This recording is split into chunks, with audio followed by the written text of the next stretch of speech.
Hey, what's up everybody? Professor Mikhail here with Aces Jiu Jitsu Club, along with Coach Ty. And today we're going to be talking about how to beat those pesky armbar defenses that people throw up when they are on their back and you're trying to score that hard-earned armbar. Let's get started. Okay, so today we're going to be very specific, right, about a particular dilemma that happens. Have you ever been inside of the armbar when the other person is on their back, you're trying to make this armbar work, but then they clasp their arms together, right? And you are trying to pull with all your might and they're just not opening up, right? Now, a lot of people think this is a dilemma and that it's something you have to fight, and I disagree. This is not really a big deal, right? You're at the end of the match or the end of the fight here in this situation.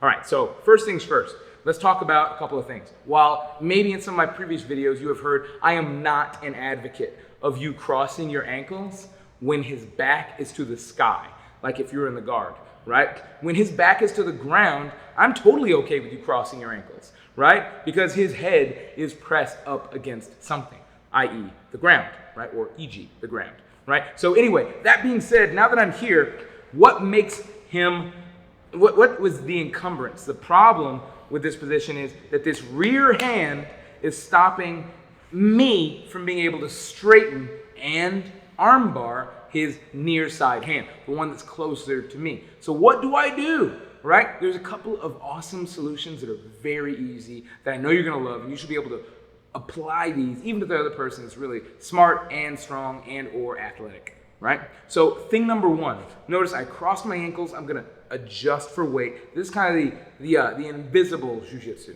that I think a lot of people forget inside of this position. Instead of leaving him staying neutral so that he can just move around, I'm gonna lean into his head. Now that I'm here, I'm gonna grab his far arm and I'm going to make a kind of a parabola. Boom. Now that I'm here, notice I'm not on my back when I'm hitting this armbar. Boom, super easy. All right? Again, while I'm here, he's holding his hands together. This far hand is what's stopping this near hand from straightening. So if I can get this far hand to come with me, then it has to let go. Even if he has a really, really long arm, right? So he will still have, I've done this technique against some guys who are just so long armed that the other arm comes all the way around with me, but this arm still has to straighten. So even if he's still holding his hands, it doesn't matter. Because I'm not breaking his hands, I'm breaking his arm at the elbow, right? So that's one way that is extremely important, right?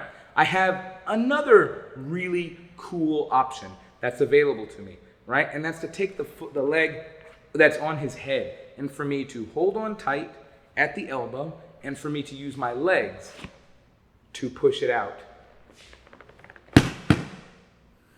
to straighten it, right? Again, you guys are getting a bonus here. I'm throwing a bunch of these in here, right? So again, here we are. He starts trying to hold on tight to resist. I bring the instep, the center of my foot, of my arch, I put it on his bicep and I kick out. And I start. Now notice when I'm doing this one, I'm also pulling on his shoulder as I'm extending his arm with control. My core is tight as I'm doing this to really extend his arm and his body, right?